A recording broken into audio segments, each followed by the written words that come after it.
freaks and sickos. Welcome to the podcast. I'm your host, Clark Macbeth, and this is my cat, Jello. Jello says I'm hungry. Jello, you can wait until your proper time to be fed. You have been fed at your proper feeding time every day for pretty much all of your life. And if things get bad enough because the illegitimate president, enabled by an illegitimate Supreme Court, and emboldened by an illegitimate Congress, continue to do nothing about the rising cost of groceries, just like they said they wouldn't, then you're gonna know what being food is like. Isn't that exciting? Have you ever been curious enough to know what being food is like? I know the president does. What are we doing? What the hell are we doing? Really? Yeah, in case it's not obvious, I'm really upset that there's so many cowards, right? There were so many things we could have done to stop him, and we just refused to do it. The Supreme Court let him run, even though he tried to overturn the government and the Constitution, and the people who wrote that amendment said he should not, quite emphatically, but, we're cowards. Now we've enabled a complete monster with nothing but contempt for the people of this nation, especially the people of this nation who just want to live a life in peace, to live a stable and sustainable lifestyle, whatever that may be, to work for the nation that they love and build the happy family that they desire, to bask in the American dream like their parents and grandparents before, and see the future ahead of them with pride, not fear. A vision of the future, a vision of the nation that everyone can defend, that everyone can get behind, that anyone and everyone can dream and build and share together. But this nation is under attack by complete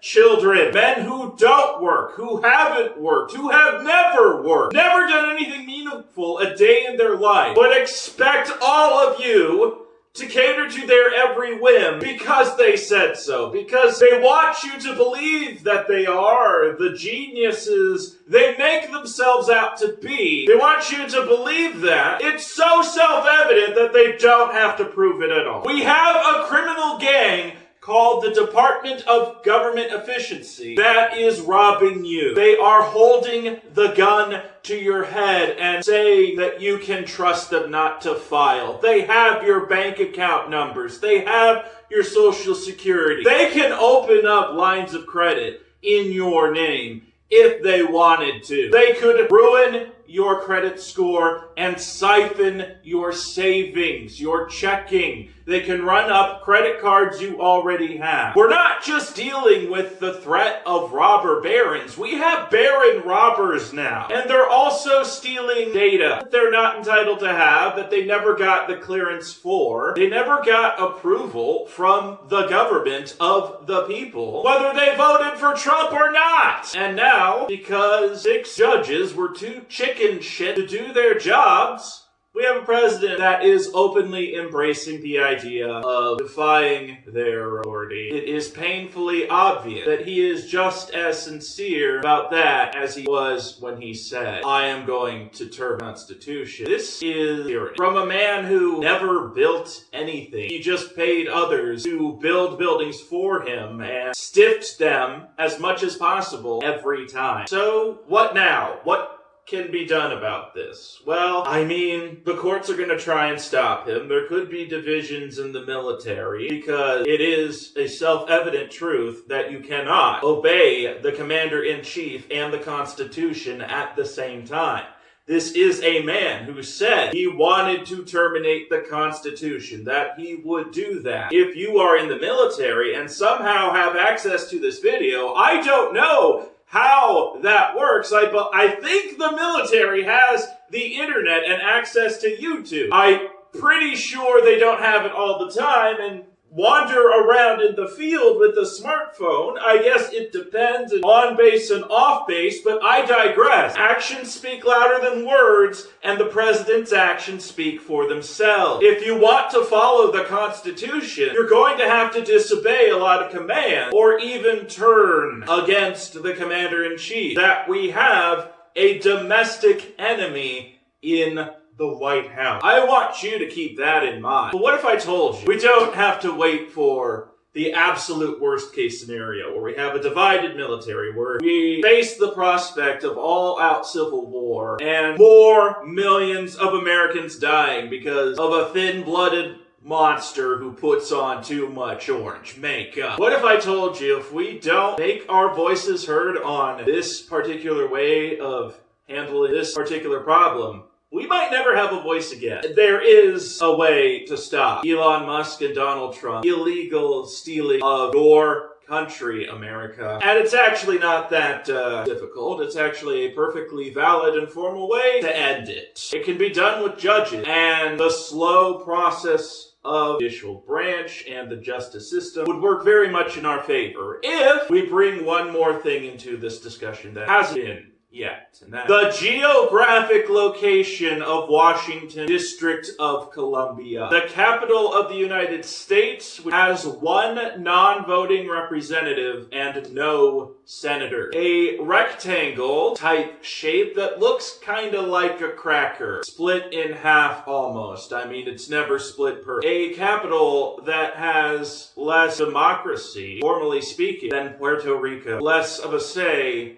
in our republic, our representative democracy. If you zoom the map out, you'll notice that it is a short train ride away from Baltimore. Like, people commute back and forth from DC and Baltimore in both directions, although I'm not sure which one. The better commute. I would like to hear about that, but notwithstanding, also those two cities have a lot of Black American. Like, that has to be one of the biggest, if not the biggest, population densities of Black America outside of the South, outside of, like, Georgia and the Cotton Belt. Anyway, yeah, it's between two states, and both of them have the authority to get their Justice Department, to get their Attorney General, to get a judge sign an arrest warrant for Elon Musk, Big Ball, and the rest of this Shiba Inu furry, that as a furry, I can say firsthand, we do not. But for some reason, they're just into that, and also have terabytes upon terabytes of GSM material. Like seriously, it's many times bigger what QAnon would imagine the cabal having in their little black view of the world. Yeah, they could just be arrested. They could all be investigated just for the CSAM part. That's illegal in every state and federally. Or at least I hope. I mean, I know a lot of Americans like to talk about the children. Think of the children. We gotta protect the children. I never say shit on that, and I have way more follow-through than all of them. Why can't Governor Wes Moore? Why can't Governor Roy Cooper? You know where you live. You know what kind of power you have. And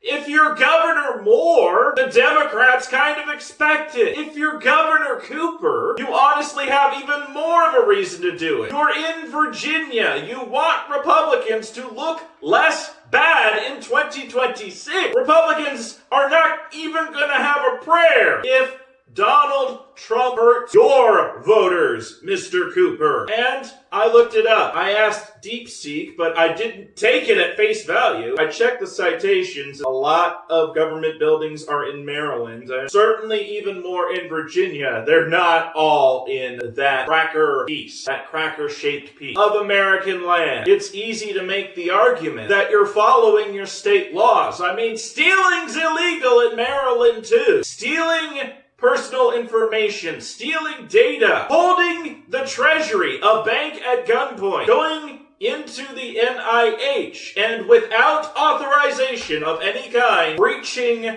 the government and the people's private data. Much of it sensitive. Much of it we do not want China or Russia or North Korea having any eyeballs on whatsoever. That's how big the stakes are. It wouldn't really be shocking if either of you announced, hey, we're going to arrest D.O.G.E. if they cross the border from Washington, D.C. to Maryland or Virginia. That's it. Full stop. It's not beyond character for either of you. Just do it. Whoever does it first gets to be the next president. That's pretty much a given. It's like if the quarterback of the Minnesota Vikings won a Super Bowl, they get to be the next governor of Minnesota. That's just a given. What were you thinking, John Elway? A car dealership? You could have had power. Now look at Colorado. Actually, you know what? I'm glad John Elway did not do that. But like, I have an electric scooter and there's a good enough transit system. I don't even want to own a car anymore. I digress. Take it from a guy who worked retail. Oh, gotta feed the cat. It's time. Yes. Now is the time to be an annoying dipshit. They're not my cats. I do not claim ownership in any way, shape, or form. I would rather litter box train a chihuahua than shave either of them. I worked in retail in Baxter, Minnesota. I worked in retail in Maple Grove, Minnesota. So, Central Sota and Metro Sota, where I live now. Currently live in a townhome and work in manufacturing because Joe Biden and his policy recovered the economy. There were millions of new manufacturing jobs, and I was one of them. My message to Trump voters is, why can't you just sit back and be happy for me? Why do you have to look for reason to be nasty to other people? We don't like it, and sometimes I wonder if I look nasty myself. I'm autistic, but then I get too nervous to do something about it. Sometimes I wonder if it would be better to stay quiet or not look genuine. Governor Moore and Cooper, you guys sure do love talking, but none of that's gonna mean anything if you're not gonna be doing. None of the talk of protecting us from criminals or holding powerful men accountable, something I expect all men enough to be brave enough to face. If you're not brave enough to face accountability, then you can take your man card and throw it in the fire. Real men don't follow a fake set of rules that other men make up. Real men act like themselves. They follow through on who they claim to be. They don't call themselves patriots and constitutional just because those are powerful sounding words. They follow through on what they say. And I just can't take the cowardice anymore. America just can't take the cowardice anymore of running away from every problem and trying to push it onto someone else. That's not the America I love. That's not an America worth loving. And if Donald Trump really is the most accurate reflection of ourselves, then we all need to be better. We've done it before, and I still see the fighting spirit in everyone. I know we can do it again. If there's no downside, if the people have your back anyway, we really don't like Elon Musk, then why wait? What's the excuse? What's the point of being a coward if you already have the tools to be your better self? And as always, subscribe if you like and share if you care.